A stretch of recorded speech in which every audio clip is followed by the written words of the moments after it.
My husband's estate, worth $80 million, along with this house, will be passed down to me. We don't have any children, so everything is mine. My sister-in-law speaks in a condescending tone. My name is Emma, and I'm a 45-year-old part-time worker. My husband and I have two sons, a senior and a sophomore in high school. Our eldest son is taking the college entrance exam this year. He aspires to be a lawyer and has been studying diligently, a dream he's had since he was a small child, likely influenced by my older brother, Oliver. Oliver, a lawyer, established his own law firm a few years ago. My eldest son, having grown up admiring my brother, has always excelled in his studies. When Oliver heard about my son's ambition, he was thrilled and encouraged him. My son often tells him, "I will be a lawyer like you, uncle." Oliver, chuckling, would reply, "Hurry up and become a lawyer and follow in my footsteps." Though married, my brother has no children and often visits us, spoiling my sons. His wife, 10 years his junior, is an eccentric woman who rarely visits, so we've hardly spoken. My brother lost our parents when we were young, so he took on a parental role when I got married. He married shortly after me. When we met his fiancée, we were surprised by her grumpy demeanor. I told my brother and his fiancée, "You two are great together," but privately expressed my concerns to my husband. After the marriage, my husband agreed that she wasn't particularly pleasant. Before they married, my brother bought a house and we visited to celebrate. The house was magnificent, befitting my brother's success. My sister-in-law wasn't there, and my husband joked, "Has your wife already left you?" My brother's stern expression made us nervous. He explained that she often returned to her parents' house and was there for her mother's birthday. Suddenly, my brother asked seriously, "If I ever can't have children, can I adopt one of yours?" I thought he was joking, but he was serious. I couldn't respond, but my husband laughed it off, saying, "Let's discuss it when the time comes. If you're okay with our children, you can adopt whichever you want." My husband dismissed it lightly, but I was concerned about their marriage and the adoption. Whenever we visited my brother or he came to our house, his wife was never present. He never mentioned her, and I avoided asking. They had been married for over 10 years, and I had almost forgotten about her. This year, my eldest son was accepted into his dream law school. My brother brought up adoption again during the celebration. "Like I said before, would you allow me to adopt one of your kids?" he asked. He and his wife couldn't have children, so he seemed serious this time. My husband replied lightly, "Would you prefer our eldest son since he wants to be a lawyer?"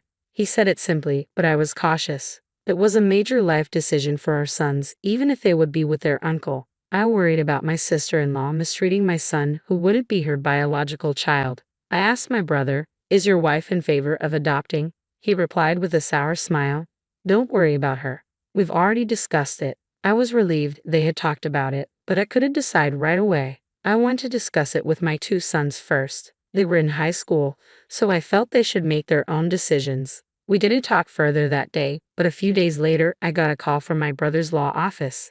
They said he had collapsed. I rushed to the hospital and found his colleagues waiting anxiously. My brother had a stroke at work and was unconscious. They couldn't reach my sister-in-law. I called her landline, but she didn't answer, and I didn't have her cell number. My husband and second son arrived later, and we eventually found a smartphone among my brother's belongings. We unlocked it and found her number. When I called, she answered angrily, "I told you not to call again. I will sue you." I calmly said, "It's Emma, Oliver's sister. My brother passed out and was taken to the hospital." She softened immediately. "Oh, I'm sorry. I thought it was Oliver. You said he collapsed." I explained his condition and which hospital he was in. She replied cheerfully, "I can't go right now. I have things to do.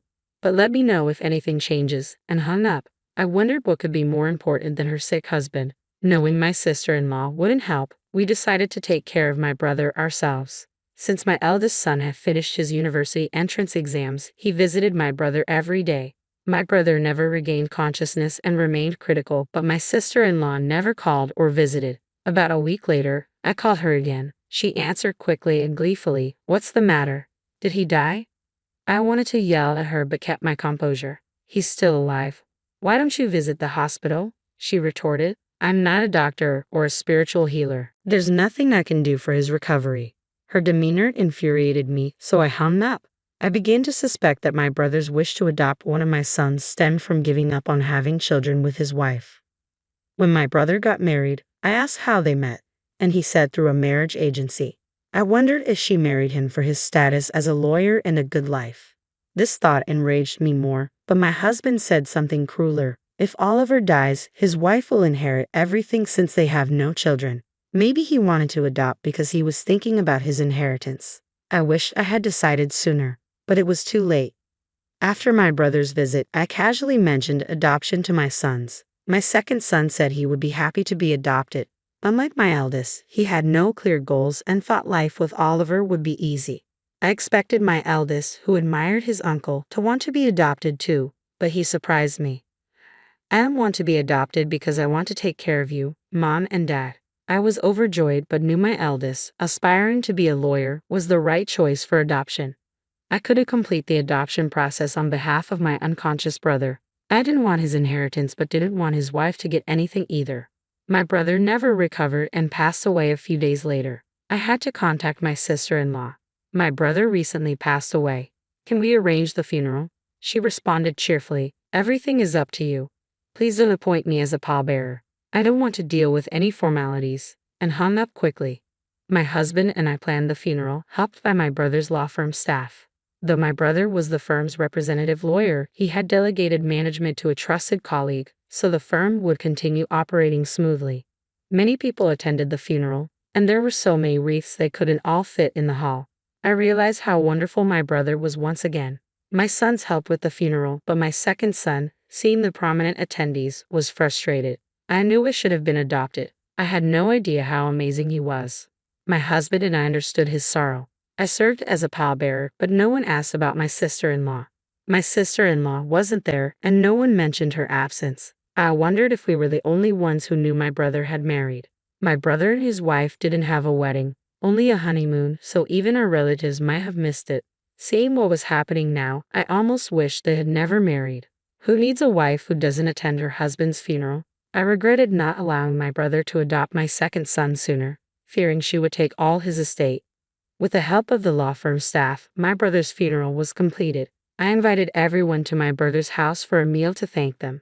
My brother will be able to rest in peace because of all of you, I said. We were all very sad when my sister-in-law appeared in a flashy pink coat. She addressed us as if she had planned to arrive just as the funeral ended. Why did you come here? I asked. With a big smile, she announced loudly, my husband's estate of $80 million, as well as this house, will be passed down to me, his wife. We don't have any children, so everything is mine. For some reason, her triumphant statement made my brother's subordinates laugh. We looked at them, confused. My sister-in-law glared and yelled, what exactly are you laughing about? You're so impolite. One of the lawyers, smirking, responded, we know you're officially divorced. We all knew the result of your divorce settlement the day before he collapsed. I exclaimed, what? You were divorced? My sister-in-law stared at the lawyer who had revealed the truth with a terrifying expression. When she clenched her teeth, another lawyer started talking. I also heard that you were charged alimony in conjunction with your divorce because your affair caused it. It is inevitable. My sister-in-law yelled, I'm not required to pay alimony, am I? I no longer have anyone to pay. She spoke mockingly, but the lawyer quickly retorted, the right to alimony will also be inherited, so you will have to pay it to Emma. She's the inheritor. For the first time, I realized I was my brother's sole inheritor, as our parents were gone, and I was all that was left. My sister-in-law seemed to realize this too, and looked at me with a horrified expression, causing me to step back. Still unconvinced, she yelled, don't I get half of the estate now that the divorce is settled? A dismayed lawyer responded, didn't Oliver give you money when the divorce was finalized? I have a receipt certificate. He also purchased the house before the marriage, so it is not subject to property division. I enjoyed watching her being lectured by the lawyers. She recalled something and chatted while laughing a little. There's life insurance. I should still be the beneficiary. She impressed me with her attitude, acting confidently despite everyone being against her. She said she had changed the beneficiary of Oliver's life insurance to herself. However, the lawyer quickly denied this. Oliver is a firm man. I think he changed it when the divorce was finalized. I searched my brother's belongings and found the life insurance policy. When my sister-in-law saw it, she snatched it from me and impatiently looked at the beneficiary. She dropped her shoulders in disappointment and handed the certificate back to me. The beneficiary was me. Realizing she was getting nowhere, she yelled, I married a lawyer because I thought he was wealthy, but I've only got a little money, and now I have to pay alimony. This is a huge mistake." The lawyer replied grimly. Oliver said the same thing. He regretted taking advice from a marriage counselor and bemoaned that he had made a huge mistake. My brother had never said anything like that to me, but he had always been truthful with his colleagues and subordinates. Unable to refute anything, my sister-in-law stormed out of my brother's house. She would have to pay alimony in installments, but she didn't have a job.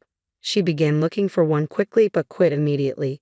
She re-registered with the marriage counseling agency looking for a wealthy man to make quick money. She found one and cheated him out of his money, but he caught on and reported her to the police. She was arrested for marriage fraud, according to the lawyer who worked at my brother's firm. No alimony was ever paid to me, and when I went to see the lawyer about it, he told me, now that she has been apprehended, alimony payments may be impossible to obtain for the foreseeable future.